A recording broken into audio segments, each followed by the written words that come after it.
We are, it's a very special day for us to have Professor Jeffrey Sachs with us today. And also that we are pleased to co-sponsor this with the IES policy program in GSE, along with the IEDP program in GSE. Jeffrey Sachs is one of those people that people like to say needs no introduction.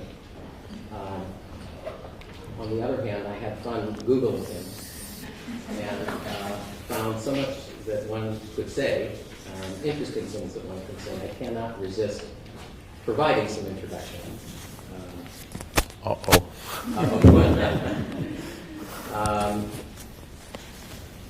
So there was a blurb that was sent around. Many of you saw this blurb, which provides one version of Jeffrey Sachs. And I'm going to repeat a little bit of that, but then there's some pieces that are not in that blurb of interest. Jeffrey Sachs is, as many of you know, director of the Earth Institute, Professor Kettelet, you say, Professor of Sustainable Development and Professor of Health Policy and Management at Columbia University. Many of you know that he has been a special advisor to the Secretary General of the United Nations, both under Kofi Annan and now under Ban Ki-moon, and in particular on the Millennium Development Goals, something that most of you in this room are very familiar with. And most recently, in the run-up to what some people call the post-2015 development goals, which have been called the Sustainable Development Goals, that you'll hear about in his talk today, which has sustainable development in it.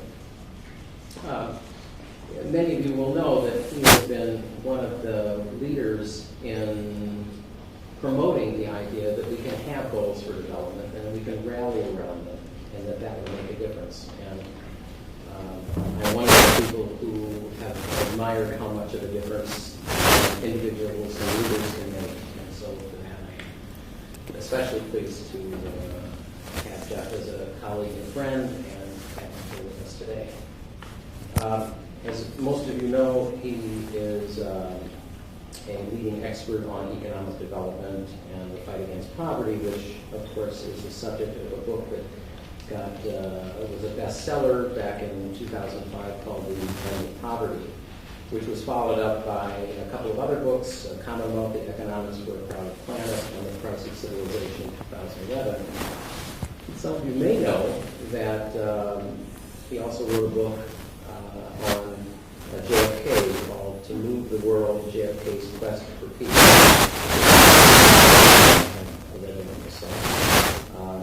And of course, I use the End of Poverty in my courses here at Penn. So some of you may know that he has had a long history in working with a variety of countries. I didn't realize that his bio said 125 countries. I don't know how the others escaped your attention. Since he's flying out tonight, maybe he's going to add another 126 to the list. But he's worked with all the major agencies in international development, World Bank, Inter-American Development Bank, African Development Bank, Islamic Development Bank, World Health Organization, and so on and so on. The list is a long list. I remember hearing about your work prior to the end of poverty, prior to what we sometimes think of as Jeff's work, Professor Sachs's work in economic development in developing countries, because he first, at least from my perspective, became a well-known name in the era when the Iron Curtain was falling. And so in what are called economic transition moments, or transition economies, and there's a little piece from one of the bios I saw that he worked in Slovenia and Estonia to introduce stable and convertible currencies. He also had worked with the Solidarity movement as a major player in the conversion of the economy of Poland. and then was invited by Mikhail Gorbachev, a name that some of you may still remember, and then Boris Yeltsin, another name from the past, on converting the Russian economy to a market economy, and received prizes from all these different countries for that work. So I'm going to fast forward to the current work that we're doing with the Earth Institute. I didn't realize, in fact, I know it's here somewhere. Yes, he has, I couldn't quite imagine this at the University of Pennsylvania, but at Columbia, he has 850 professionals from Columbia. Like 1/10 of the faculty apparently is affiliated with the Earth Institute. I think we haven't quite achieved that goal on anything, any agreement that we can with the rivals, 850 people agreeing to be on the same page on anything. But that's pretty impressive.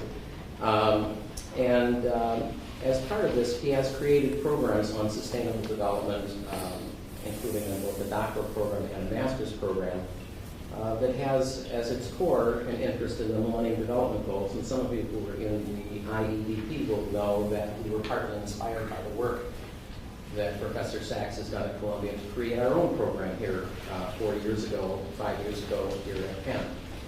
So finally, last little piece is that, of course, Professor Sachs has been a recipient of many awards and honors, including membership in the Institute of Medicine, the American Academy of Arts and Sciences, Harvard Society of Fellows, Fellows of the World Econometric Society, 20 honorary degrees, newspaper columns that have appeared in more than 80 countries, and so on, and including op-ed pieces and articles in all the major newspapers.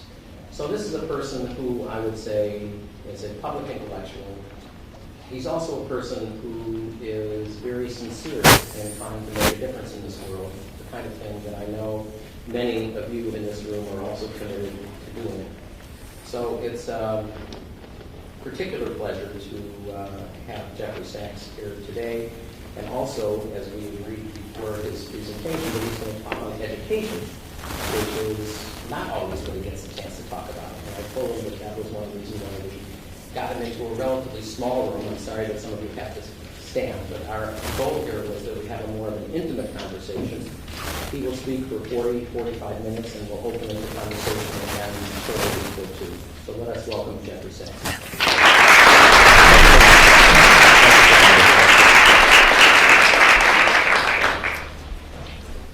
Dan, thank you very much, and Katie also. So proud to have you as colleague on our work and all the things that we've done together, and also the chance to be with all of you today to talk about these big challenges that we face. And I know that the work that you're doing here and the practical work alongside the studies and the on-the-ground work is really important and fascinating, and I want to learn from you what you are doing and see how we can help to bring these challenges and these opportunities to a higher plane in the coming years. I'm going to talk about, as Dan just said, the evolving global development agenda.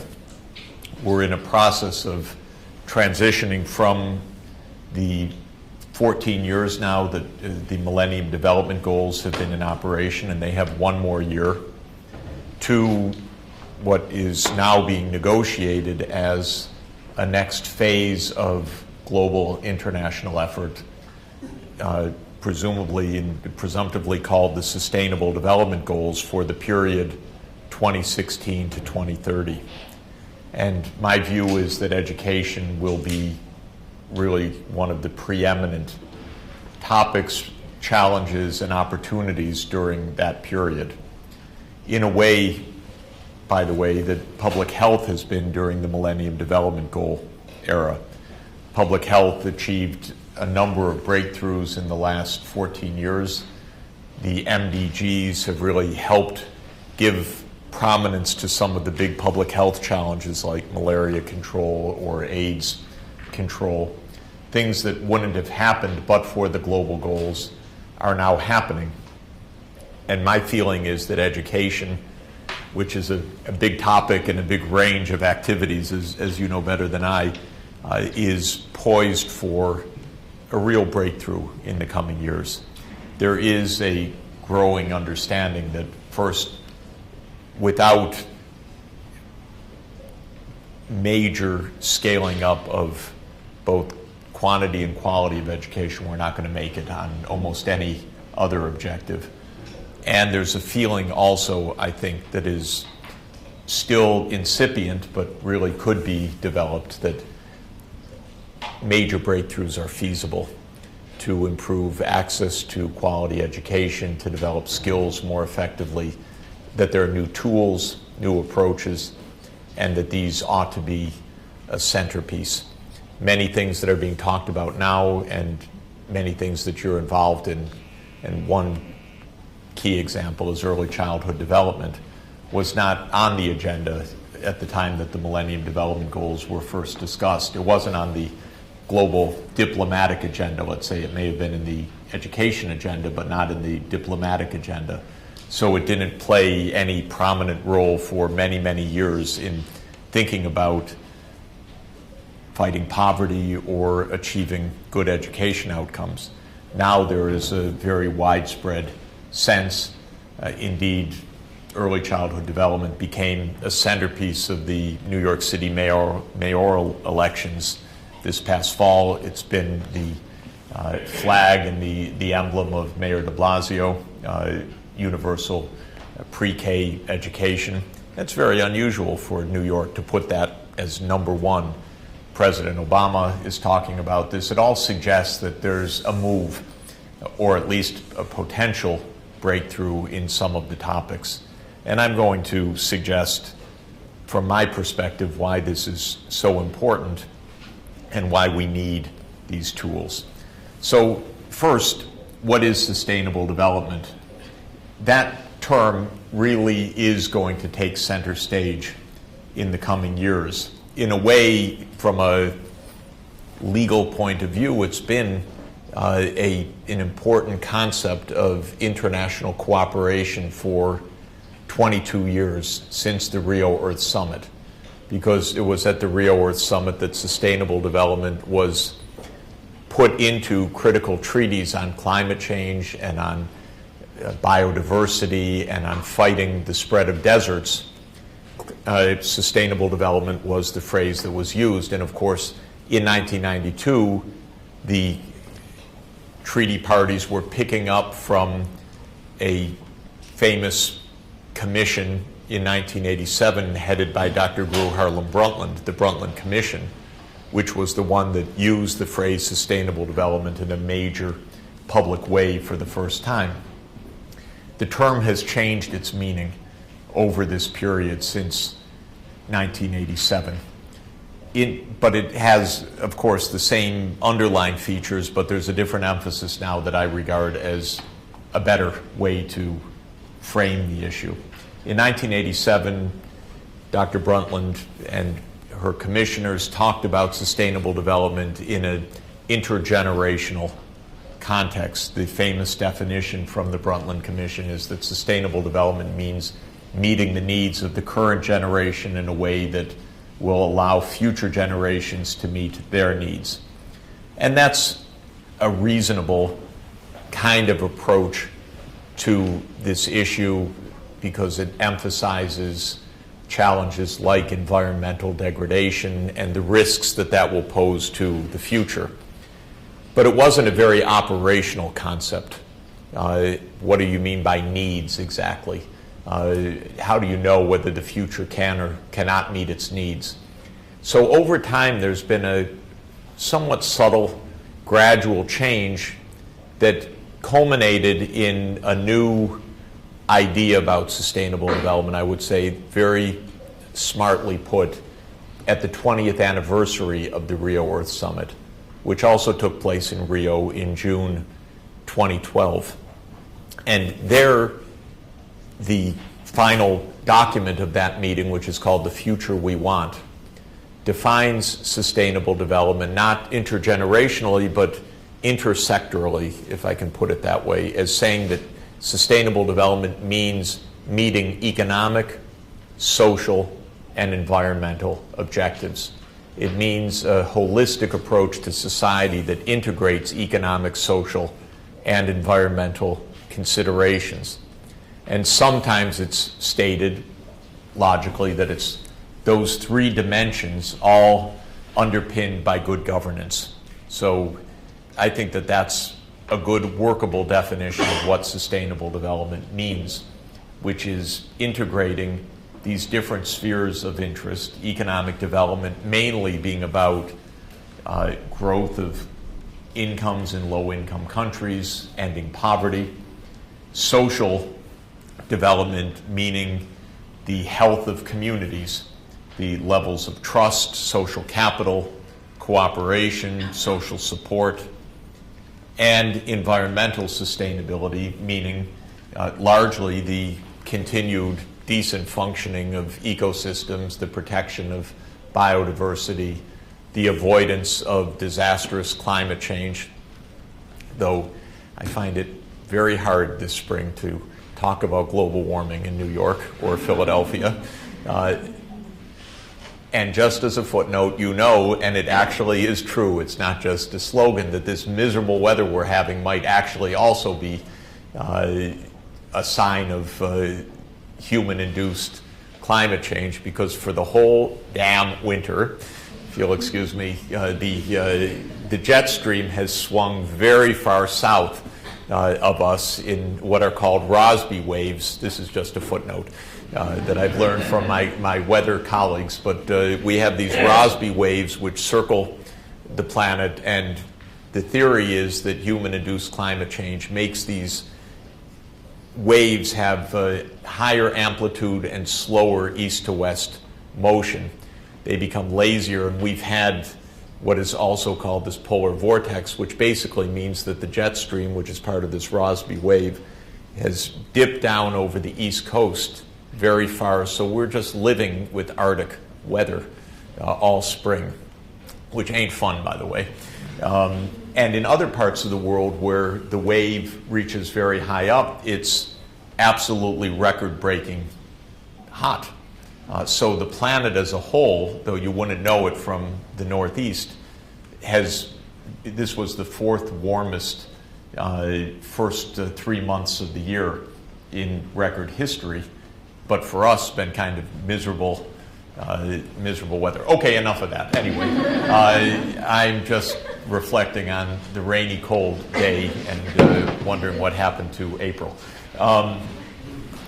Where was I? Yes, environmental objectives. So climate change, and also not only heading off the worst of climate change, but learning to live more effectively with the climate change that's underway. So at the Rio Plus 20 summit, a decision was taken to put sustainable development in this new way at the center of the post-2015 agenda. And what I really liked about that meeting, which otherwise didn't have breakthroughs and was a kind of grim meeting, grim because it was an occasion to look back at the Earth Summit and say, nothing much was solved by that. Even though there were 3 big treaties, we didn't actually solve any of that. We didn't solve the climate change problem. We didn't protect biodiversity. We didn't stop the spread of deserts. What the conferees did say is, you know, the Millennium Development Goals seem to have made a difference. Even though they weren't treaties, even though they weren't legally binding, they at least gave some attention to the challenges of extreme poverty and disease. We should have goals of the same sort for sustainable development. And so a decision was taken to create SDGs, Sustainable Development Goals. And we have 1 more year, essentially, of negotiating those goals right now. It's been a very interesting process because governments and civil society have invested a tremendous amount of very thoughtful discussion about how can one set ambitious, interesting, worthwhile, objectives that span such a major, diverse set of topics, going from ending poverty to gender equality to healthy communities to effective cities to fighting climate change, and of course to education as one of the key pillars. And you should be happy to know that education is very firmly in place on this agenda. There's no way it's going to be knocked out of the top 10. So as the governments have been negotiating, the first list of possible goals numbered 240 goals. And the process is trying to get them down. I'm a big fan of fingers and maximum 10 of everything so that we can count and remember them. And the Millennium Development Goals had a huge advantage that there are 8 of them. They also had a birth that was, I don't know if it's right to say it was an immaculate conception, but it was a non-negotiated conception, let's say, in that it was delivered by Kofi Annan to the world. That here are some goals, why don't you adopt them? And the leaders adopted them without maybe even knowing that they were adopting goals, because they adopted a declaration for the new millennium in September 2000. And then after they adopted that, posed for the photo op, they were told, by the way, if you check page 47, there are goals there, 8 of them. And you've just adopted goals for the new millennium. And that's how they came about. So this process is completely different. Very open, very rich, interesting discussion. But the question is how to get a manageable set of goals that can be understood, articulated, can be compelling, can help to guide change. And just to reassure you at the start, I have no doubt that education will be one of the few that is a centerpiece in these goals. I'm hoping that there will be 10 maximum. And the process now has gotten down to 16, actually, from the roughly 240. And it's really working week by week in a very interesting way. Okay, we have 16. Can we add some dependent clauses, some commas? Can we make some of these subordinate? Can they be in the hierarchy going from goals to targets, which are underneath goals, to indicators? Can we put some of those goals as targets and so forth? And it's a great jigsaw puzzle game right now, but education, it'll be there for sure in the top 10. Why will it be there? Because it's absolutely fundamental to everything that we want to achieve. And I think that it is quite obvious that education is not only an end in itself, but is a fundamental input to any kind of decently functioning society. And societies that lack adequate education are the ones that are most in trouble in this world, most unstable, poorest, and most vulnerable in many ways. So universal quality education and meaningful skill development for income earning and for decent jobs will be a centerpiece.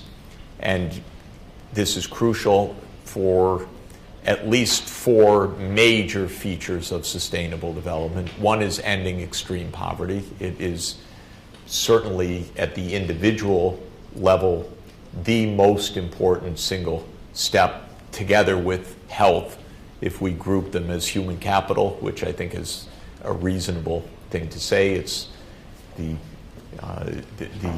ability of individuals to earn a livelihood, of households to stand on their own, depends fundamentally on education. Education is the most important form of capital, of man-made capital or human-made capital in society. Maybe natural capital deserves its pride of place, but for what we do human capital is the number one input, and therefore it's also the number one driver of future equality or inequality. Some of you are reading Piketty right now about the evolution of inequality in the future. I would say he underemphasizes the role of human capital as a determinant of equality or inequality, and overemphasizes the role of financial capital in this story. It used to be land in the 19th and 20th centuries that was the most fundamental determinant of landed gentry or great wealth, and in our society, no doubt in my mind that skills and educational opportunity and attainment are the most important drivers of social inequality. Third, I would say that education is quite fundamental to another challenge, and that's to complete the demographic transition in countries that still have very high fertility rates. There is an extremely powerful inverse relationship between the educational attainment of young girls and women and the fertility rates. And we have one part of the world in particular, sub-Saharan Africa, where the fertility rates remain remarkably high, where the population growth is frighteningly rapid, absolutely, in my view, beyond the capacity of the region to usefully and sustainably absorb the population increase that's on track right now. And the consequences would be harrowing to continue with these very high fertility rates. Girls' education, in my view, is the most fundamental single step that is a predicate of reduced fertility rates in the high fertility countries. And fourth, of course, education is fundamental if we're going to figure any of this out, because a citizenry that's poorly educated is also a society that is highly unstable and highly unlikely to figure its way through what is a highly complex political and technological and economic environment. It's interesting to me that when you go back and read Adam Smith, who, as you know, is remembered as a free market advocate or as the inventor of the idea of self-organizing free markets, Book 5 of The Wealth of Nations, which is the founding text of modern economics, is about the role of government. And in Book 5, Adam Smith talks about things that government must do. And one of them, he says, and this is back in 1776, is ensure basic education for everybody. And the argument that he gives is a political argument, actually, which is that when people are educated, the ability of demagogues and mystics and other categories of creeps to take hold of society and steer it in the wrong direction are brought under control if the education levels are adequate. So he gave a political argument for education, not a functional economic productivity argument. And he said this benefit is so important that the state is justified in providing the financing so that the benefits are widely shared. I think the starting point for us and for you as a graduate school of education is we're not there yet by any means. There are still major fundamental shortfalls in educational access and in educational quality. And so this is territory still to be conquered. And to do so in a relatively short time is extremely important. And that is how I would see this SDG period, that this is a period when there can be and should be huge breakthroughs in educational access, coverage, quality, and results. And how to think through that kind of breakthrough and scaling up seems to me to be at the essence of the challenge right now. So if you go back to think about the basics of sustainable development in a general sense, I do believe that the most important core idea is if you want the future to be better, you better invest in it. That is the simplest basic idea. Don't just consume. Don't live like we do in the United States right now without saving, without thinking about the future, without planning. This country has somehow lost the political capacity to think ahead, at least temporarily. And this is, we see the implications of that everywhere within our own society. Sustainable development requires investment. And one of the insights of development thinking is that the kinds of investment are in various categories. And I think that, and these categories are what economists call complementary, meaning they only work if the other categories also are being invested in. So you can't just make a society work just by investing in human capital, but no infrastructure. Or you can't make a society work by saying we're going to have business investment, but we're not going to have human capital investment. The idea of identifying these categories for investment is to emphasize also their complementary nature. So human capital, that's your department. And especially the question how to do it effectively, how to do it at scale. And always a big question in development, how to do it in poor places that don't have resources on their own or can't afford to do it in a high-cost way, but need to do it nonetheless. And education, I believe, like health, is one of those things where you can't say, well, get rich first and then invest in education. That's impossible because there's no way to bridge the gap first and then invest later, except, okay, if you have oil or diamonds, you can think in those terms. But if you're just a workaday country and a workaday economy, you can't get rich first and then invest. You have to invest in order to develop. So the question for low-income countries is how do you invest ahead of development? That's a huge question for public health and a huge question for education. And if nature is just allowed to take its course, as it were, then the education process can be dragged out over decades, generations, centuries, and that doesn't work anymore. That will leave people so far behind, so desperate, so marginalized that we will have lost the game. So the second kind of capital is business capital. The main point about business capital is business capital responds to market opportunities. If the labor force is without skills and education, you can't attract business, and much less today than in the past. Third is infrastructure capital. That's what countries, unlike the United States, do when they have government that works. We don't have government that works, so we just, fortunately, we used to have government that works, so we still have roads, though they are all potholed.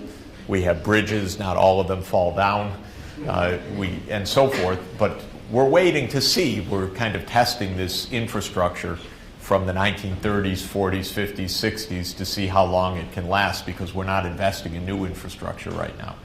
But on the other hand, China, for example, is investing in tens of thousands of kilometers of new fast rail, highways, fiber, power generation, and so forth. And that's fundamental for all the well-functioning of these other kinds of capital.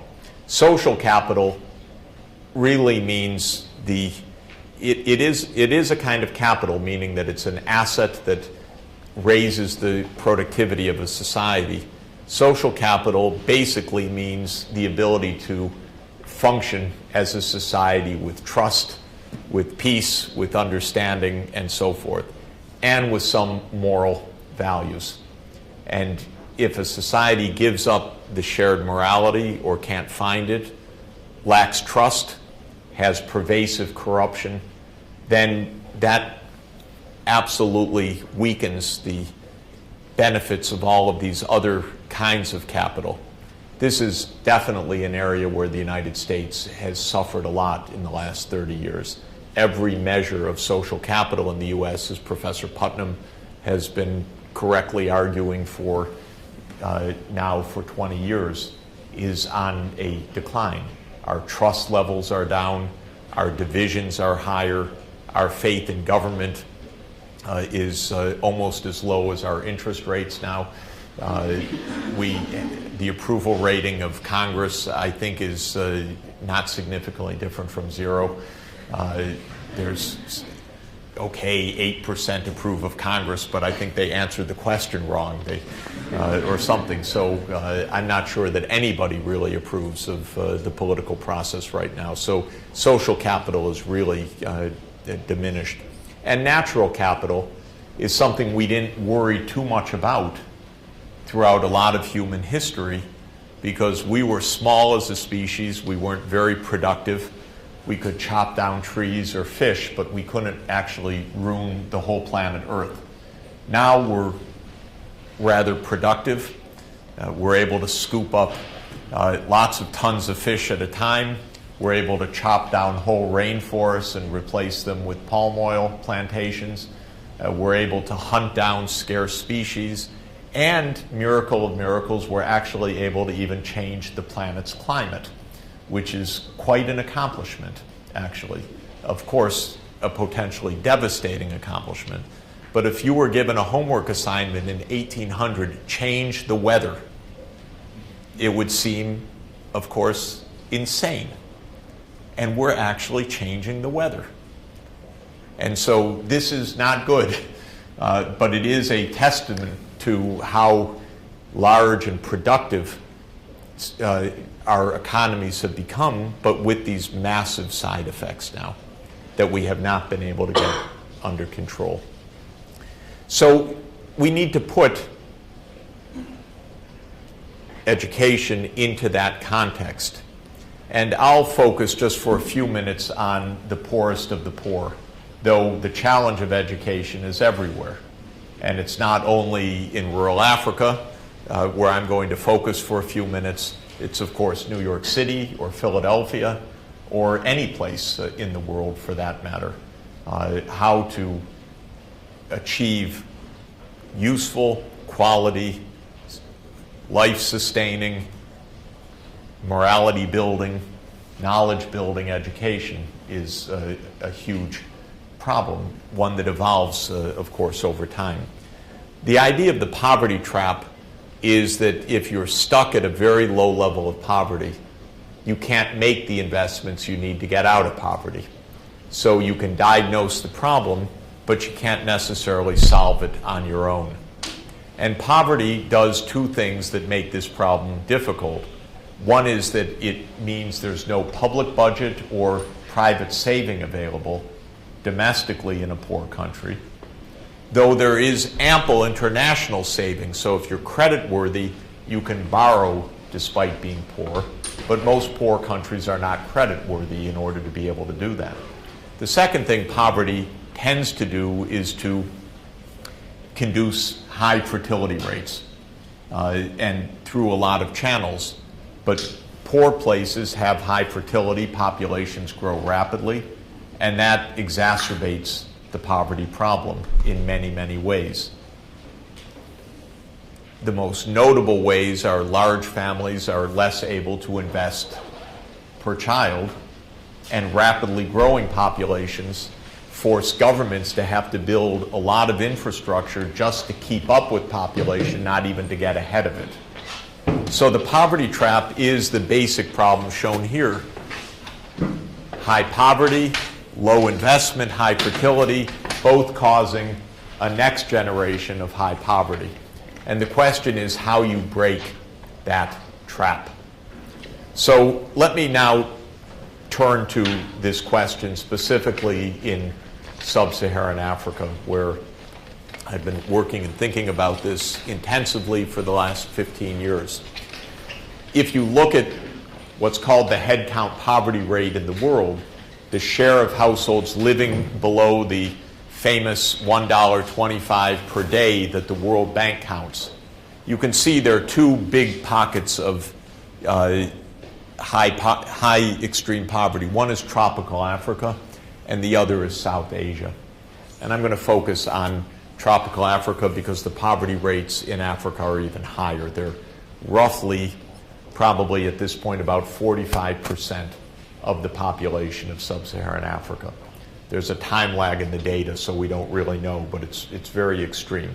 So the problem is the poverty trap, those arrows, are a pretty intricate system when you start to think about it. And I just wanted to indicate one aspect of this. It's not a very beautiful picture. That's the best I can do. But thinking about that trap of poverty leading to poverty, what are the intermediating forces? So when I think about this in rural Africa, where about half of Africa's population, about 60% of Africa's population lives, there's extreme poverty. There are the challenges of rural life in general, which is spread out populations and poor access to services. Generally, parental education is very low, which you know is a huge barrier, of course, to children's education. There's a very high disease burden. And typically, there is a low social status, often legal status, of women and girls. And these are kind of the baseline conditions that you have to take seriously. What do? They lead to at least 4 intermediate or 5 intermediate problems.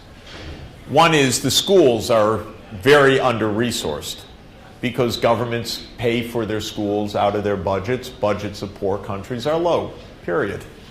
Second is fertility rates tend to be very high. Why?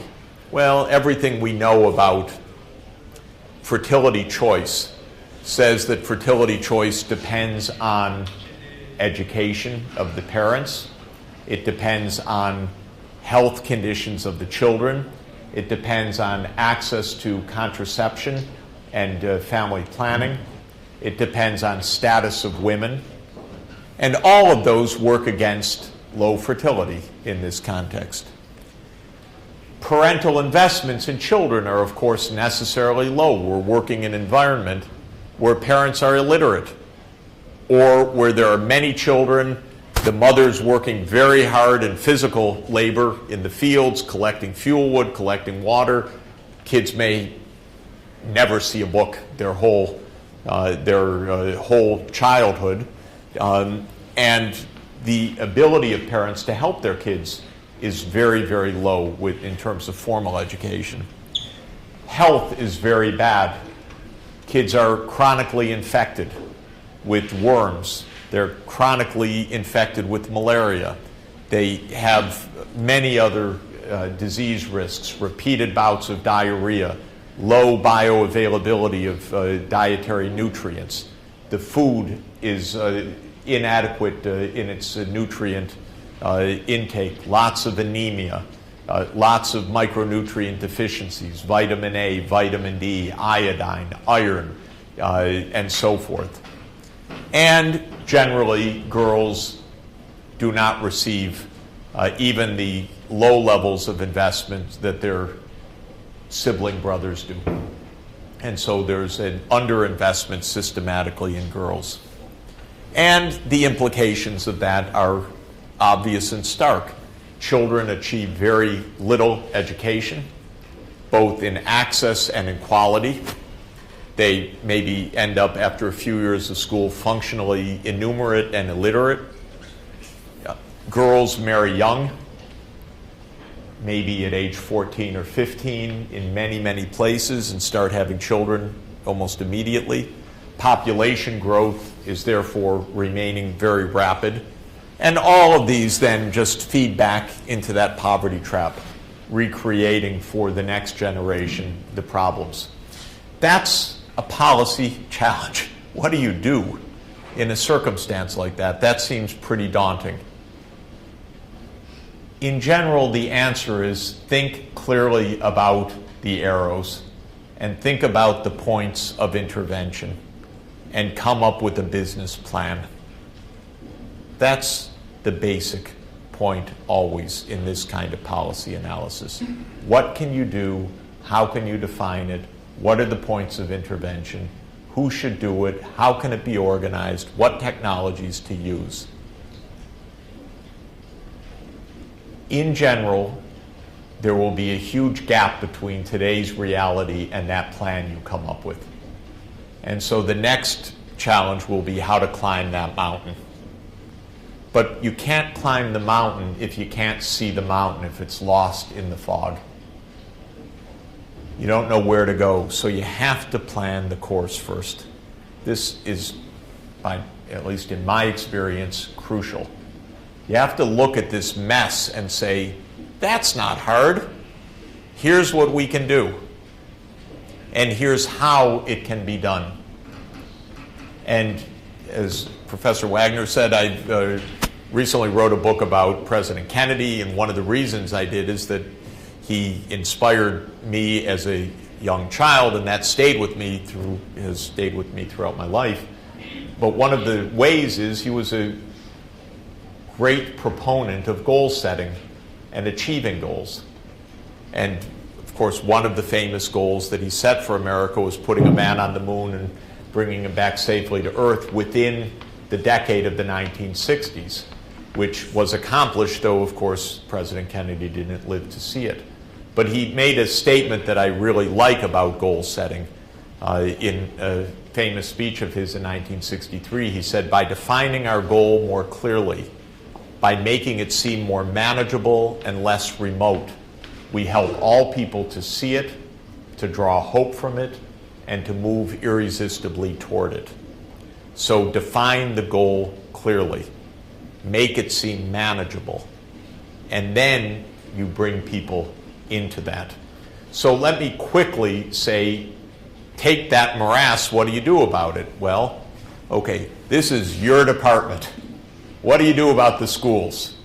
How can you use new technology, better teacher training, new information systems, added resources to invest in decent schools? Also, I would put in here early childhood development and a broader sense of what it means to invest in the education system. This is really talking about the formal education system. What's the strategy? What's the strategy for a low-income setting? You need more money? Fine. But what are you going to use it for? How is it going to be allocated? How is it going to be monitored? How are you going to assess results? So this, I would say, is in a way obvious, but this scaling up of investments in formal education absolutely needs to be done. One of the things I did in public health as an economist 14 years ago was to say public health is not affordable by the poor countries on their own. And here's why. It costs this much per person. This is how much the countries can afford. This is the gap. This is your price tag. This is your bill. Because they can't do it on their own. This needs to be clear for education also. Sometimes countries have the means, but they don't do it. Then you just have to advocate, protest, explain, cajole, and so forth. But very often for poor countries, they can't do it on their own. They need help. But that has to be set out in an orderly way. Mm-hmm. High parental fertility. We know that there are direct ways to help reduce fertility rates, even in very poor countries. Bangladesh has had a tremendous reduction of fertility rates in the last 20 years, for example. How do you do that? Family planning programs, access to contraception, public awareness programs, helping girls to stay in school, of course, is crucial. Helping kids to stay alive, thereby making clear to parents you don't need 8 kids to ensure the survival of 1 or 2 sons. They'll survive. You can have 2 or 3 children. They'll survive. And so there's a known package of interventions to reduce fertility rates on a voluntary basis by making accessible family planning and contraception, but combining it in a policy framework that includes health, education, and other kinds of policy change. What about how to at least partly compensate for weak parental investment? Generally, engage the community, help parents to help their kids in education.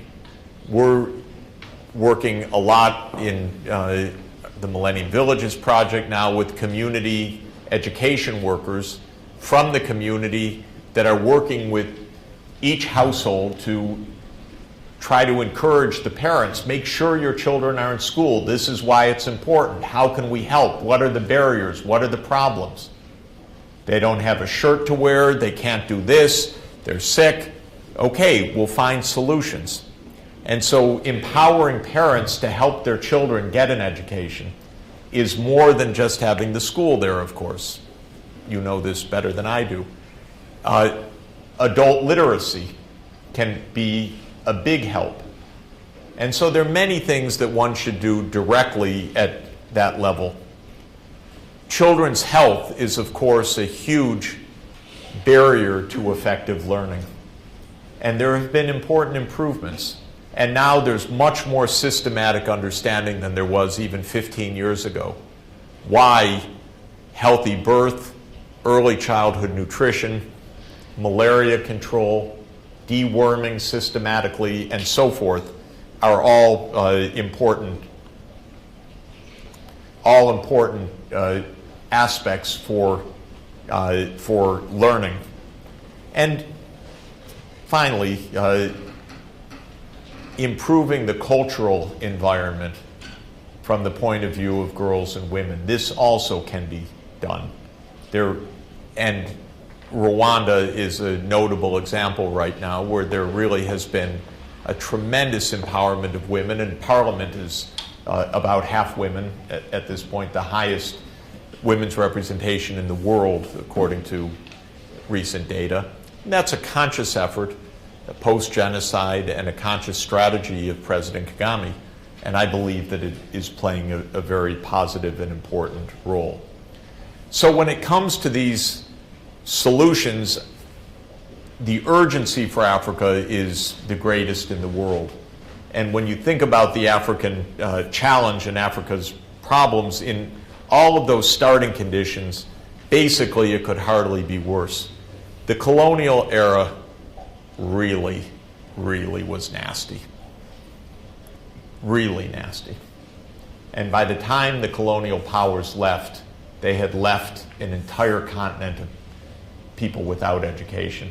So the starting point for Africa was absolutely dreadful. And sometimes you hear facile comparisons. Well, Ghana and Korea were at the same level of GNP per capita in 1960, and now Korea's at $30,000, and Ghana's at a level vastly lower. You know, look how Africa messed up. But what those data don't say is that Ghana was left with an illiteracy rate probably of 95%. And Japan's colonial rule, as brutal as it was, had Korea with about a 50% literacy rate, 50% illiteracy by 1950. And so these are very, very big, very big differences. Africa started by far the worst. Africa also, together with the Middle East and West Asia, has traditionally had the most, the lowest social status of women. And so the barriers for raising women's legal and cultural status are the highest. This is a measure of the UNDP's Gender Inequality Index, and you see South Asia, the Middle East and tropical Africa as the highest gender inequality. And that's a major factor, of course, that is part of the poverty trap. Disease burden like malaria, part of the poverty trap. Let me just quickly show you something startling why I think that making the fertility education link is so essential. In 1950, sub-Saharan Africa's population was 180 million people. Today, it's 1 billion people. It's gone up 5 times. The most recent forecast, not quite a forecast, it's called a scenario. The medium fertility scenario that the UN put out in 2012 has Africa's population at 3.9 billion by 2100 from 1 billion today, a 4-fold increase. This is part of this whole nexus of poverty, low education, high fertility, leading on an ongoing basis to an intergenerational poverty trap. One of the reasons why it's so essential, just not obviously the only reason, but one of the reasons why it's so essential to include universal girls' education through secondary level is all of the added benefit that would come not to end up in this medium fertility level, which is nearly 4 billion people, but actually to stabilize somewhere around 2 or 2.2 billion people. So Africa faces this massive set of challenges. It's still far behind the world, but those intervention areas are, in my view, the ones where I want to see you guys come up with the plan. What are the breakthroughs? What are the institutions? Taking that holistic point of view, the formal education system, fertility rates, parental investments in children and community-based support strategies, public health for children, and girls' status. It seems to me we need investments in all 5 areas in an integrated way if these breakthroughs are going to occur. The situation for secondary education is desperate. And as you know, the Millennium Development Goals only called for a focus on primary education. And I think what we know in terms of the effects of education on development, that's not enough. Leaving people in the 21st century with only a few years of primary education or even primary completion doesn't begin to address the real education needs. And so I think our challenge is to come up with plans that convincingly and reliably can lead to universal secondary completion by the end of this next period, by 2030. It would be the fastest upscaling of education that we've ever seen, but it's hard to imagine not trying that and then not trying to find the means, the technologies, the strategies, the approaches, the scaling up, the mass training, the deployment of information technologies that would make it possible to make that kind of breakthrough.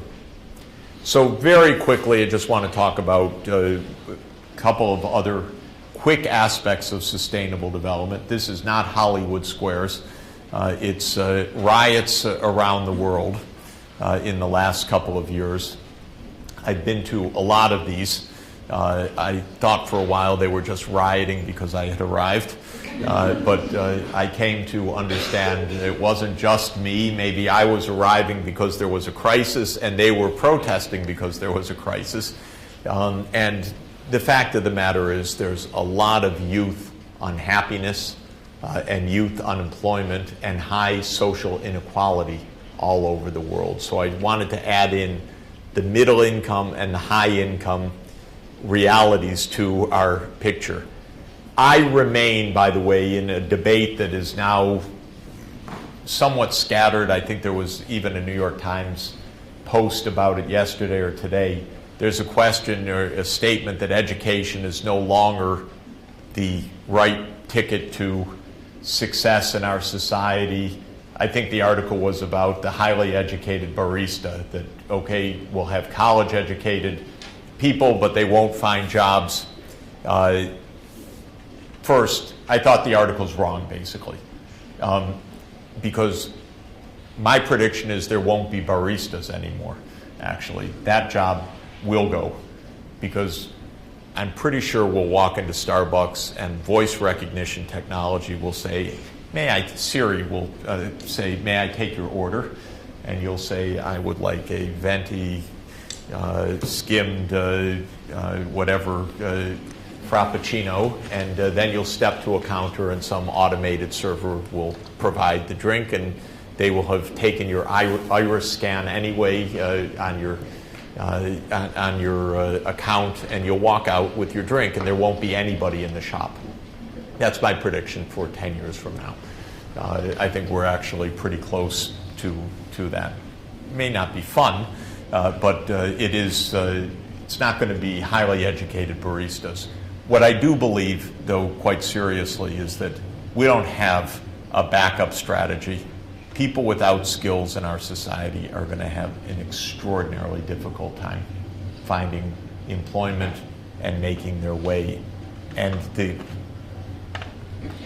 kind of pessimism around education as still the route to social equality and economic productivity, I would not give up on it. I would actually double down on it and make the case more strongly.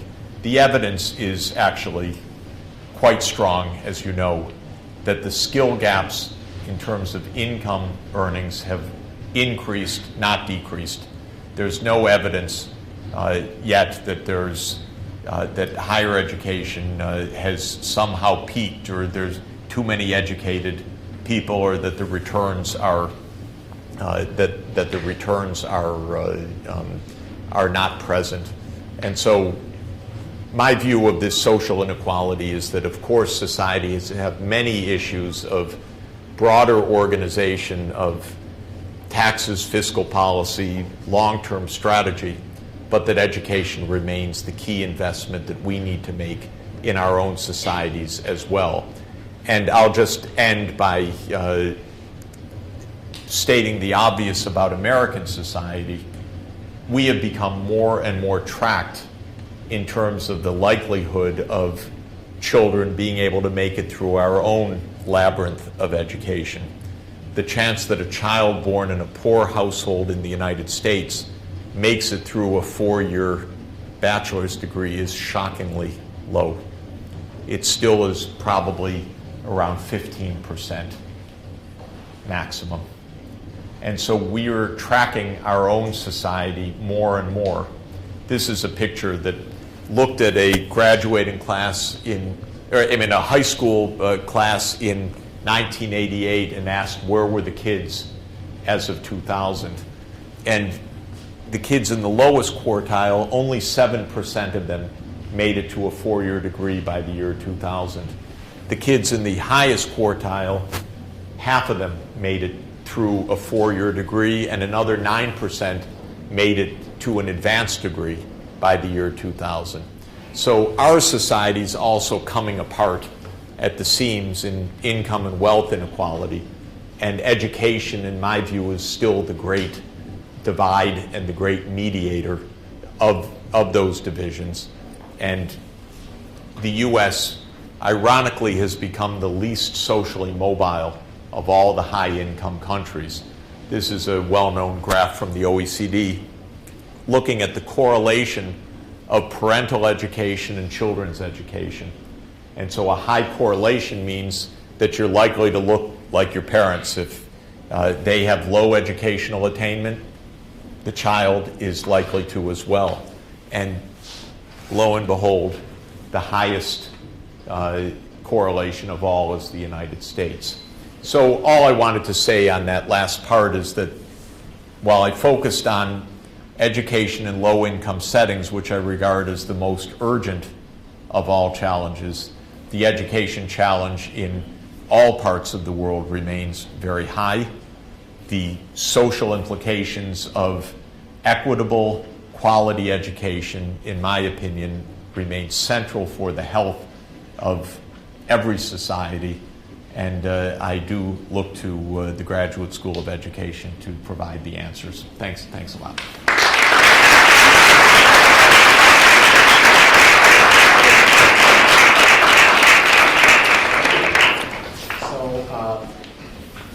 Lots of issues raised. And of course, Professor Sachs has laid down the challenge for all of you to respond to his request for answers.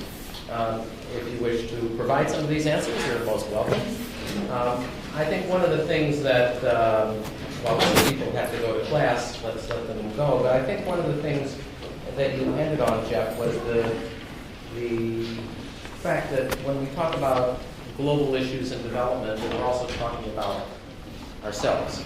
And that connection is really important as we try to move forward with the agenda. And one of the things I'd like to ask you all to do is think about, Professor Sachs is one of the most connected people to what's going on in international development. I mean, he both gives and receives information on a very high level.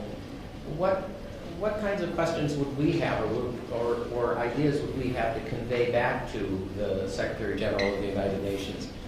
So there's both technical issues around the kind of research we do, but there's also what do we want to do on a larger scale? What do you want to see done? We have about a half an hour for that kind of conversation. If you would raise your hand and also identify yourself, starting with Alejandro, and what program you're in. Great. I'll field it. Good. Thanks. Alejandro. Hi, I'm Alejandro Adler. I'm a PhD candidate in psychology. I work with Marty Seligman. Great. So I have two related questions. The first one is, how do you reconcile the seeming trade-off between these very urgent challenges and people dying on a daily basis and running controlled experiments to identify the highest impact interventions and the time lag that the latter option and people who might die in the meantime. So that's the first question. And the second question, which is related, is there's increasing evidence that we can not only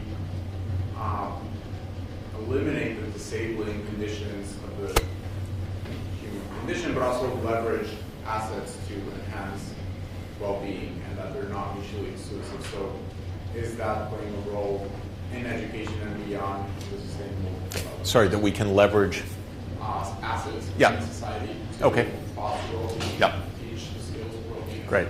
So let me take the first question, which is a kind of methodological and political question combined.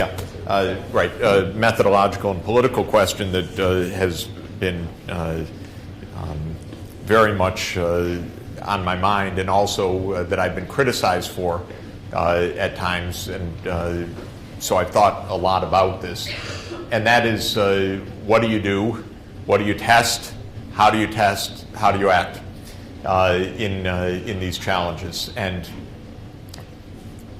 one context is the Millennium Villages Project, which is a project to help 10 clusters of villages in 10 different countries in Africa achieve the Millennium Development Goals. So that project was set up as a kind of doing project. Let's get in there and do things, and show that things are working, and then encourage governments to do more things. And it was not set up as a randomized controlled trial.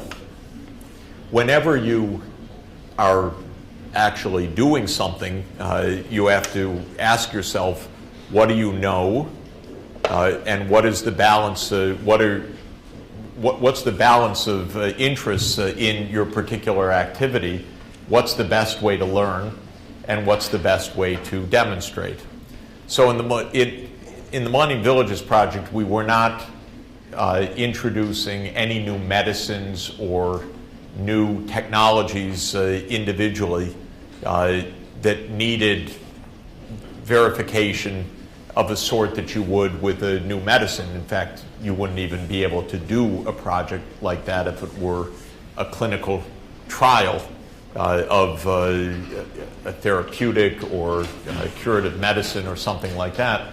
What the Millennium Village Project started out to be was doing things that had been proven, but doing them in a systematic way and at a scale that could be shown to governments and to donors and NGOs that it makes a big difference to do certain things. And to make a long story short, one of the first interventions, for example, was scaling up the use of anti-malaria bed nets, medicines, and diagnostics. All of those had been proven in other contexts. So we did that. Malaria came down. Ministers, health ministers came to see. They said, oh, that's great. We'll do it on a national scale. People criticized that, saying, oh, but you didn't really prove that. It had enough proof. If you know enough about malaria control, it didn't need more proof. The people that criticized this didn't know anything about malaria, and they didn't know how much of this was known. So we went ahead and did it. Governments got very interested. They said, we want to do more. And in the end, because of momentum that this also helped to build, it became international policy to scale up malaria control. That was done in 2008, and there's been a very sharp drop of malaria deaths and malaria disease since then. And I say, you see, stop. And they say, well, you were unscientific and maybe lucky, and I actually know that's not the case. But my job was not to convince people here who I wasn't actually, am not too interested in convincing them anyway, because they don't know anything about malaria. And they don't know anything about this particular case. My job was to try to convince WHO and the governments, and that worked. So just to put it in a very crude way, I don't feel that needed a clinical trial, no matter what Mr. Clemens at the Center for Global Development or other critics thought, because enough was known about that. Then we came to see, okay, we did a number of things, but there are other things that we can't quite figure out how to do. How to get community health workers to be effective, how to get kids in Islamic communities into school. Because we had a problem in, say, 4 the most Muslim of the sites where the school attendance was very low, partly because girls were not going to school at all, and partly because young boys were going to Quranic schools and were not part of the state school apparatus. Then you can ask a question in that context. Is that about a clinical trial? It might be. Or is that about trying to find some practical things to do that don't really require a trial? And we have used almost entirely a kind of learning by doing, on the ground, not controlled approach of trying to work through problems, figure out what we're doing, figuring out what the costs of them are, developing new applications on smartphones and so forth. Very little control. I think under the circumstances, that's pretty good. We're learning a lot. We're dealing with governments that need to do practical things, and we're showing them some of the practical things that can be done. It leads to continuing unhappiness of many of my academic colleagues in the United States. And my feeling is, all right, you guys get out there and do something. If you want to do trials, do trials. I'm going to do this. But I'm not too concerned because I'm not really so interested in convincing you. I'm trying to solve a problem, and I don't quite know how to do it, but I don't want to do a trial. Now, why not do a trial in a case like that? First, doing trials are quite expensive. You spend a lot of time and a lot of money. That's not easy to come by, in my experience. Second, it tends to get very formalized very fast.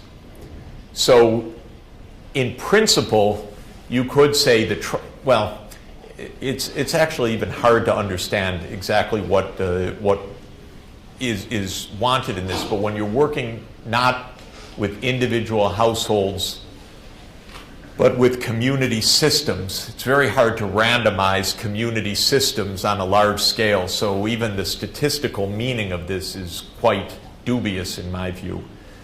But generally, the kinds of things that need to be done are more learning by doing approaches rather than discrete, testable, pill-type interventions. And so it's mostly trying to figure out how to do something that doesn't lend itself to a simple, discrete hypothesis or a simple, discrete intervention. It's more process change and process dynamics.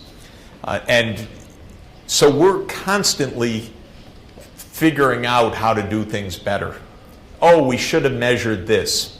Or aren't we measuring that? Oh my God, we better measure that. Oh, that needs to be reprogrammed. We'll reprogram that. And 2 months later, you start collecting a new kind of data. Or, are you kidding? We're doing X? I didn't know that, which you find out 6 years after you've started doing it. Stop doing that. That makes no sense.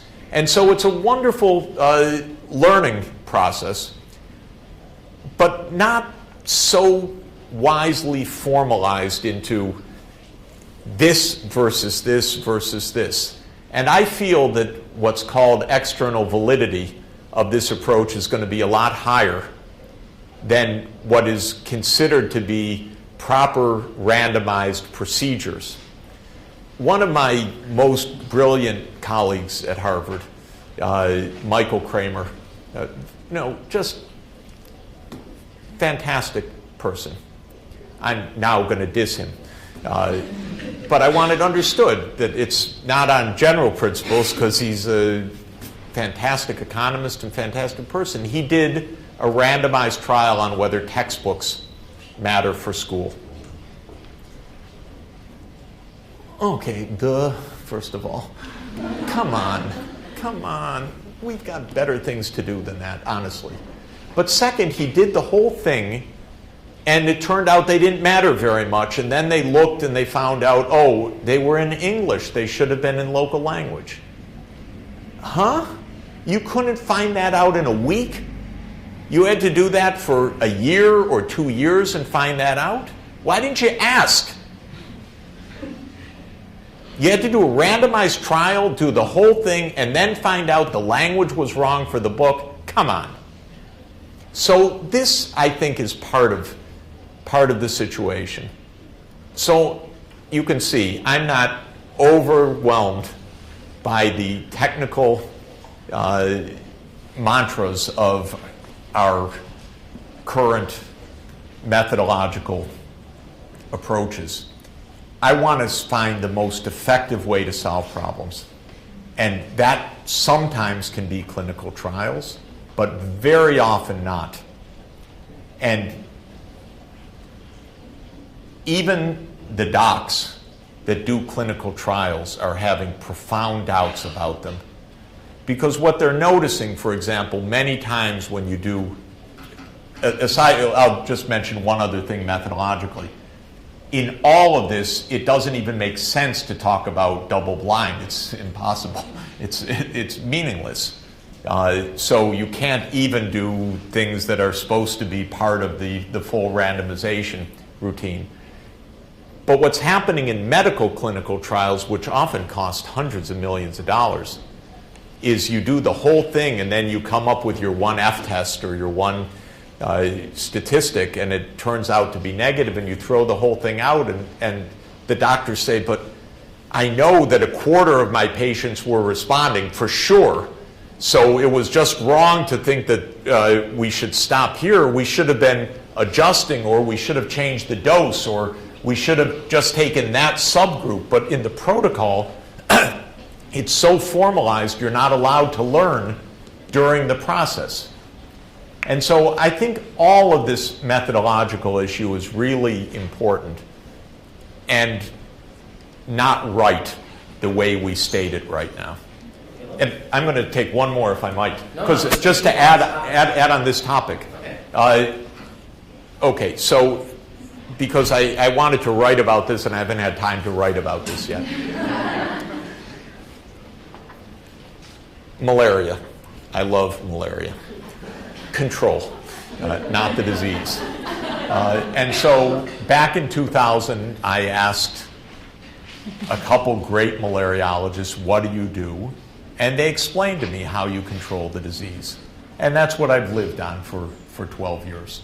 And they were right. They got it right, and they explained what to do. Okay. They knew because they were practitioners on the ground. They treated malaria, they controlled malaria, they did all sorts of things. In 2009, there's a paper that finally did a randomized control of should you give away bed nets or should you sell the bed nets, because this was one of the questions that economists asked. Duh. Okay. Don't sell things to poor people if you want them to buy them. They can't afford them. And if you really want to save their lives, don't try to sell things to people that don't have money. It's not a good strategy. You give it to them. Will people value things you give to them? Yes. If it will save their life and you help them figure out how to use it. You don't need trials to do this, by the way. Okay. Anyway, that's what I said. That's what was done. Things got controlled. I was attacked as how the hell does he know and how unscientific and so forth. Nonetheless, the trial was done, and it came out that you should give away the bed net and that people would value them receiving them. Good, fine, okay, that's right, nicely done. Then all the economists were convinced. Fine, I was happy with that. It was 2 years after the international policy had already changed, but that's okay too. That makes for happy economists at least. It doesn't change anything in the world. But it does lower the amount of bickering and so forth. But what's notable about that paper, what's called scientific, is that that paper has no references to the malaria literature at all. Because speaking purely in a methodological way, that approach is a pure frequentist approach, which is I'm going to do one sample, I'm going to test that sample, and that's going to give me my answer. Whereas in general terms, a Bayesian approach says we've had 50 years of malaria control. People know a lot. Why don't you learn from what they know and build on what they know? So from a formal scientific point of view, I find that 2009 paper completely unscientific. As if I should believe the results of one randomized trial that doesn't build on an accumulation of 40 years of knowledge. So at least be Bayesian, which means define your prior distribution, bring the areas of knowledge that already exist, and build on that. All of this is to say we do have a problem. We want to see results in what we do, no doubt. There are biases of observation, no doubt. There's a lack of external validity, no doubt. There are reasons for randomization and so forth. But we can't let methodology become the defining goal. The defining goal is problem solving. Everything we do is applied.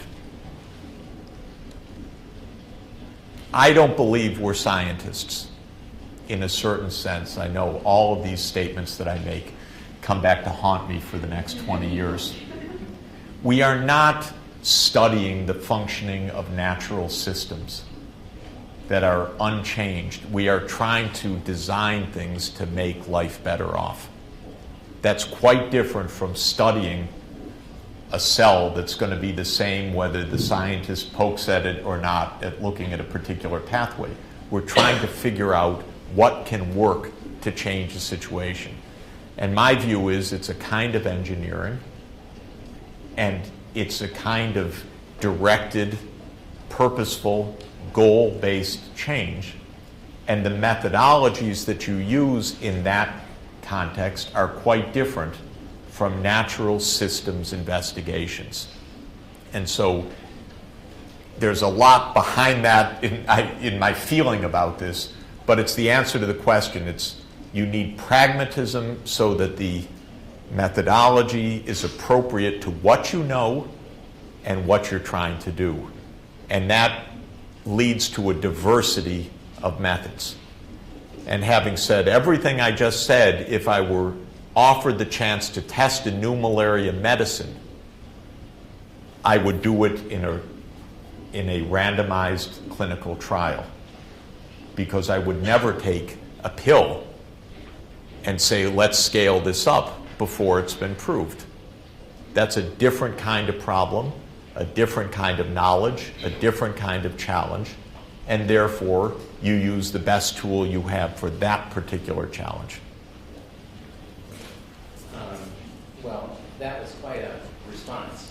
And a very Is that what you meant by the question? I think we're not going to go to question number 2. But let me just say that it was a very appropriate both question and response. It is the conversation that we have often in the School of Education.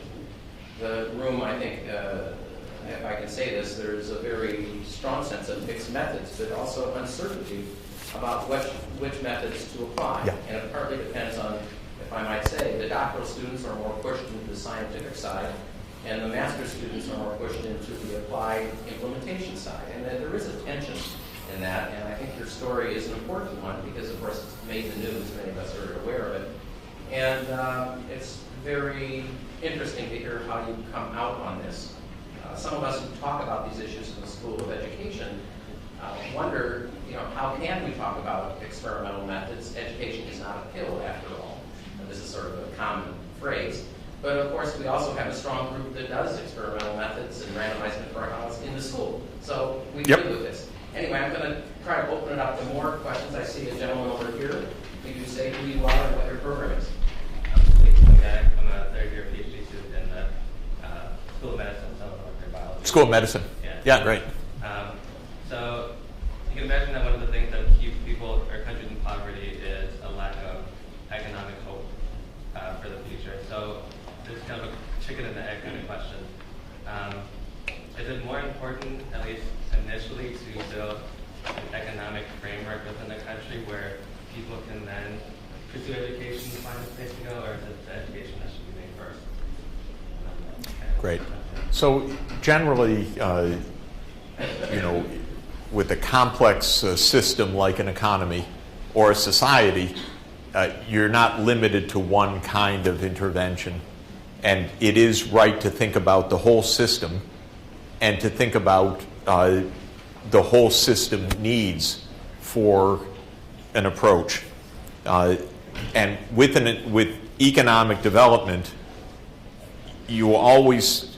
I start basically like I did here, that economic development is going to require a healthy, educated workforce. It's going to require businesses doing things and selling things on world markets. It's going to require roads, ports, power, and so forth to get there. It's going to require the natural capital generally to grow food, provision water, and do other things. And then you ask the question, okay, where am I on this planet? What's an answer for that kind of system need in the place where I'm standing? And in some parts of the world, the answer is fairly clear. And in other parts of the world, it's terribly difficult. So I worked a few years ago in Timor-Leste.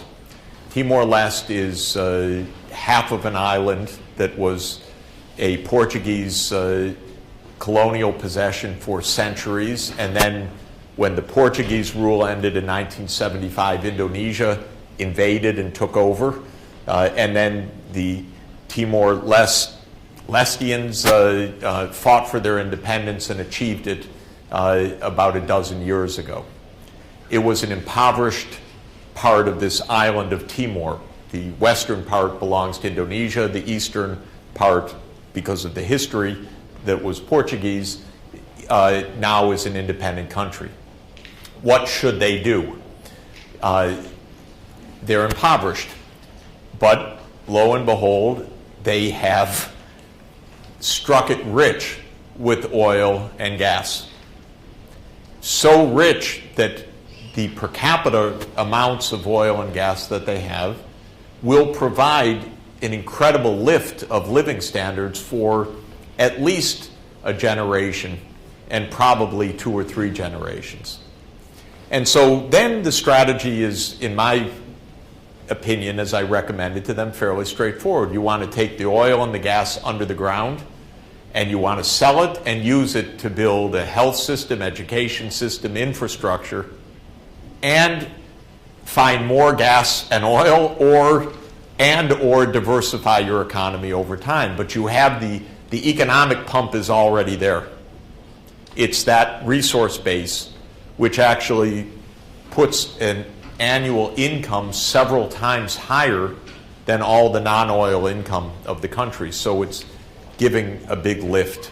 And the goal is then to invest in the other kinds of capital, because it was an impoverished country, illiteracy, low life expectancy, but now they have revenues to build out the society. That kind of problem is a relatively straightforward development problem, but it's a huge management problem. How do you avoid corruption? How do you identify the right kinds of investments? How do you manage a process where you're suddenly lifting the income levels by a factor of 5 and not have it completely blow up, because we know what can happen with the resource boom. It can go very bad. But the basic problems are a management and governance problem, not a mystery of economics. Then, alternatively, stand in the place where we work in Mali. Mali is a near desert cut by the Niger River. It is as dry as can be. Its rainy season is incredibly short and unstable. It's a landlocked country, hundreds of kilometers from ports. It has, by definition, has to pass through other countries. There's no rail. There's basically no roads. The population is still hugely illiterate. Probably the net enrollment rate at secondary level for girls might be 10%. The population growth is soaring. And you stand there and say, holy heck, what can be done here? Because it has none of the features. There's no diamonds, gold, miracle that gives you the economic lift. And when you're landlocked, you also have to ask the question, why would a company come here in the middle of the Sahara or the Sahel and not go to Dakar or to Abidjan or to Accra? And the answer is no good reason, by the way. Very hard to attract foreign investment in such a setting. So that's a different kind of development problem where there is no immediate answer, far from immediate, actually, and every liability you can think of is present. Poor health, low education, great transport distances, low resource base, worsening climate. The president of Mali asked me 7 years ago, help. And it was even helped the poorest parts of this country, 166 communes, mainly in the north of the country. So I came back and spoke at the UN, went to Washington and so forth. Nobody was interested at all. At all. The situation worsened, worsened, worsened. We tried certain things. Okay, little bits of improvement, but no huge breakthrough. And then after Gaddafi was overthrown, or toppled or killed, however you want to describe it, the paramilitaries that had been in Libya invaded northern Mali, took over down to Timbuktu, and created civil war. Then the next thing, and with a lot of local resistance, but it played on the weakness of this country.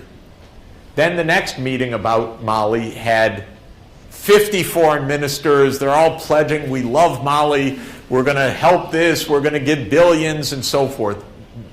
This is U.S. Secretary of State and European foreign ministers and so forth who could not have put Mali on a map, by the way, the day before. Then a month later, the French military came in and at least pushed these paramilitaries out. All the pledges that were made disappeared again.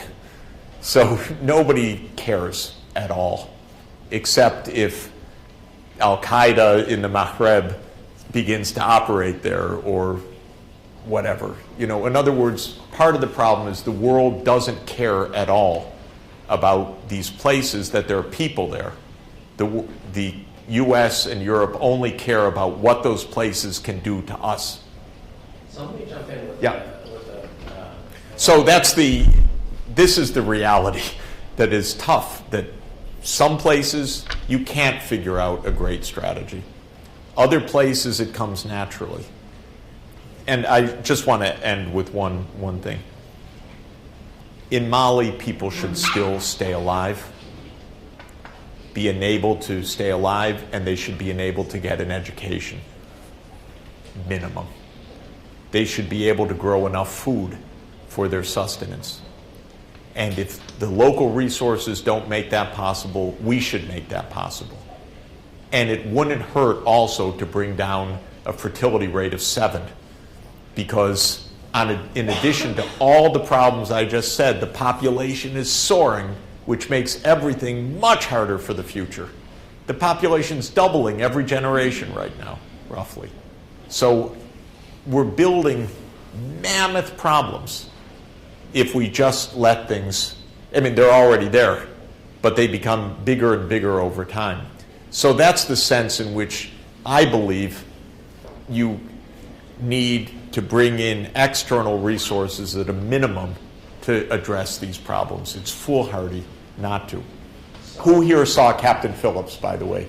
That's my foreign assistance movie.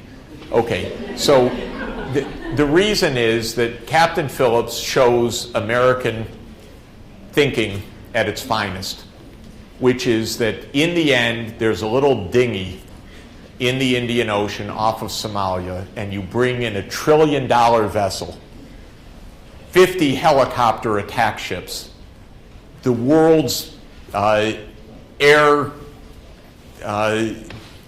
defense or offense systems to get the guy out of the dinghy. Okay? Total cost of the operations, X billions of dollars. The movie starts with this poor kid in his fishing village, doesn't have a job, so he's able to be twisted to become a pirate. How about if we had had a $100,000 fishing project for his village instead of all those big toys of the Navy? Honestly, and I'm not making this up, that would work. So this is also, if you want to know where the resources are, it's obvious. We waste so much money rescuing Captain Phillips rather than helping the kid to have a job. That's crazy. And even after we do it, we don't have any idea that there was an alternative. Not even a clue. So that's the problem. Okay, so I realize that our time is running, so I know there's a collective question here that people are interested in, because I know quite a few of the people in this room are in classes that I teach. And that is, it builds off on your last point, Jeff, and that is, there are rumblings in the development world, not only about what methodologies one uses, but also about whether there is such a thing as development as seen by people like ourselves, or whether development should be much more focused on grassroots, that they shouldn't have asked you to go to Maui. They should have asked one of their own people in Maui, just to use an example. Sure. I know you've heard this story, but you know, we train people, there are people from all around the world in this room. How do they, I don't know how you could sum up your experience over time. You have been, in some ways, one of the most clear exemplars of somebody who has ideas about what should be done. And you've been incredibly effective at mobilizing people and finances and organizations and UN agencies and so on. Having had that experience, how do you feel about, more broadly, about the rest of us? We may not be so able ourselves. How do you think about development? How much grassroots-ish should we be? Or how much should we base it on the kind of research that we read in our courses or in the literature? So,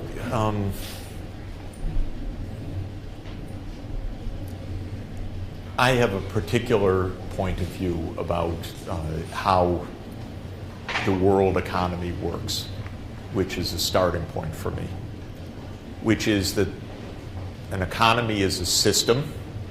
Of course, it's a human-made system.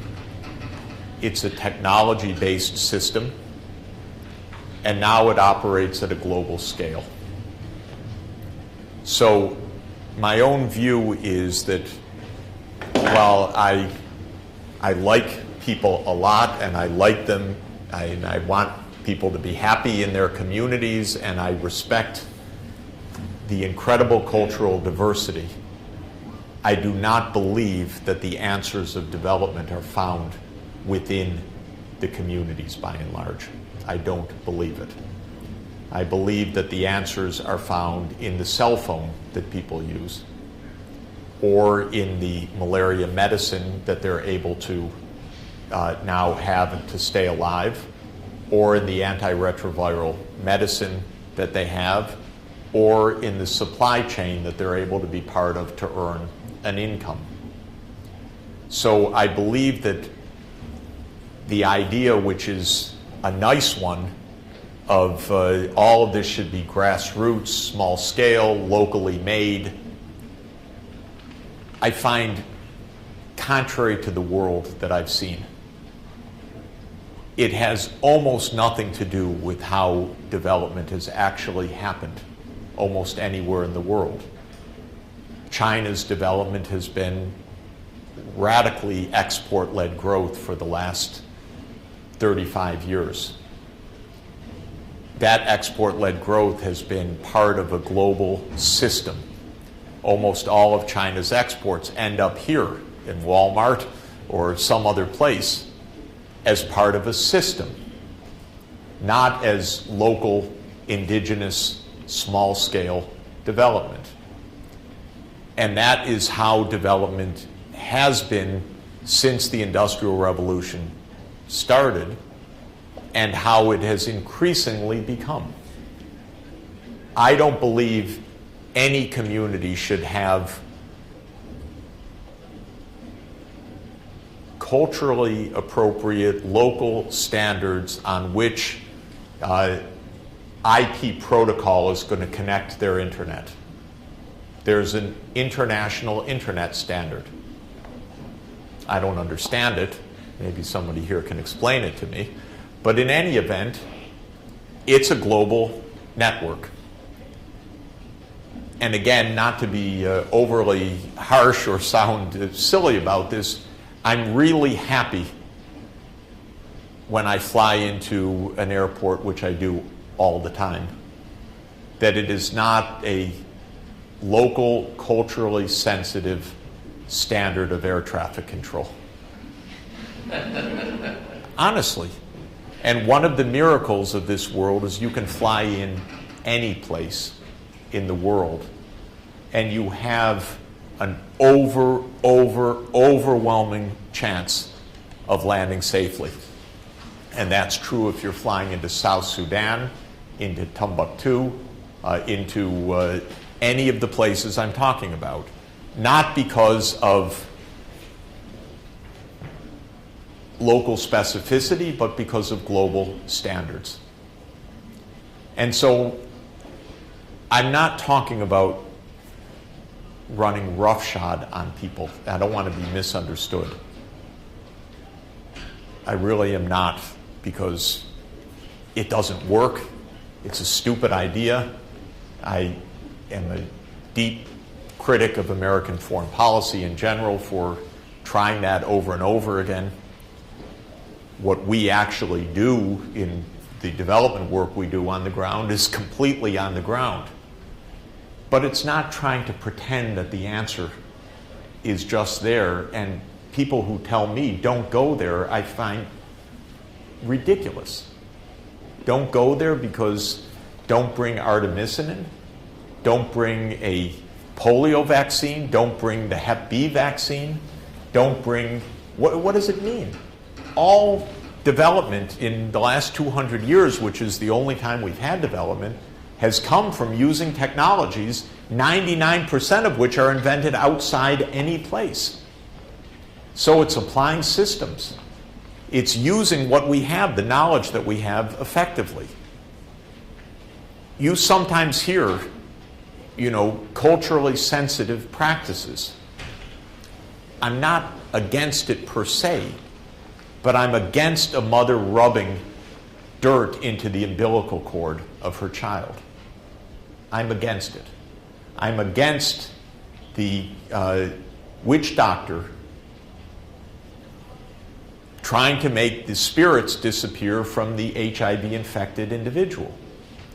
And when I started 12 years ago, now it's 14 years ago, a pretty day-to-day campaign to scale up access to AIDS medicines, I was told, among other things, it won't work because these diseases are viewed locally as culturally determined diseases of the spirits, the ancestors, and so forth.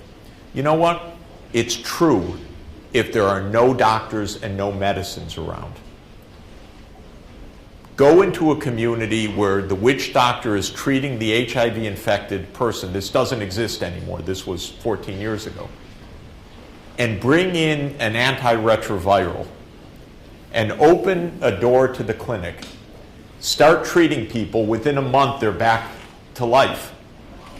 And watch what happens to the community's theory of the disease. Everybody will line up at the clinic. All the mystery disappears very quickly. People are functional. They survive. They see the medicine working. They want to do something.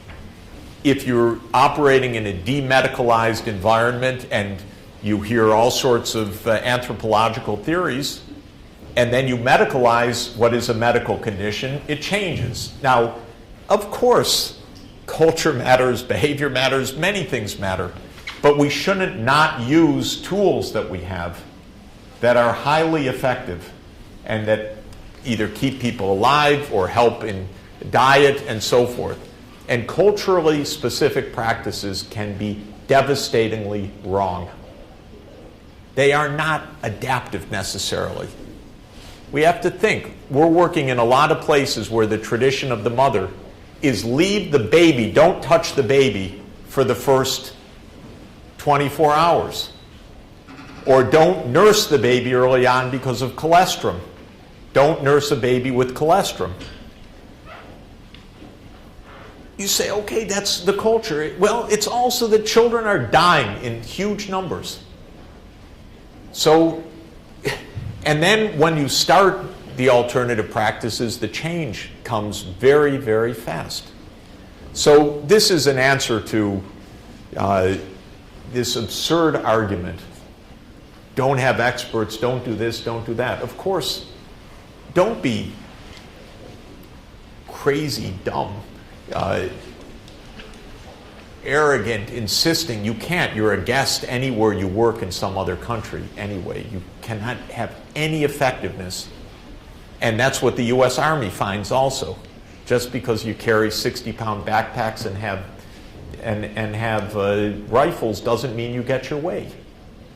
So you can't do development without being nice, if I could put it that way. That's a technical term. You can. People should be nice, but don't be fearful of bringing tools, ideas, technical solutions.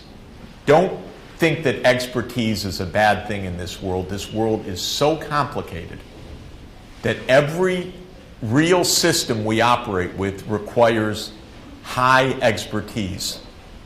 Don't be shy about experts. This is a big mistake. Our whole world, we don't understand 99% of the world we live in. To really explain how your phone works, or how that camera works, or how this computer works, almost nobody can do this. To really explain how the plane gets safely that I'm about to take to its next destination, that's an expert system. To explain why the drinking water that we're going to have at the break doesn't kill us, that's an expert system. So we shouldn't be shy about expertise at all. It's vital for development. We know what it was like without that expertise. Life expectancy was 30. Income levels were about 1/50th of what they are right now worldwide. And so there's something good to come from that. Wonderful way to end this, and of course we have to debate our system, which is at 2 o'clock people are going to race out of here, including me, to classes that they teach or participate in. So very inspirational way to end, and of course music to, I think, many of our ears that what we know matters and what we can learn matters, and do the best we can with it. I think Professor Sachs might have a few more minutes after we finish, after we give our round of applause here, before he has to go off and get to another meeting. But let us give him a big thanks.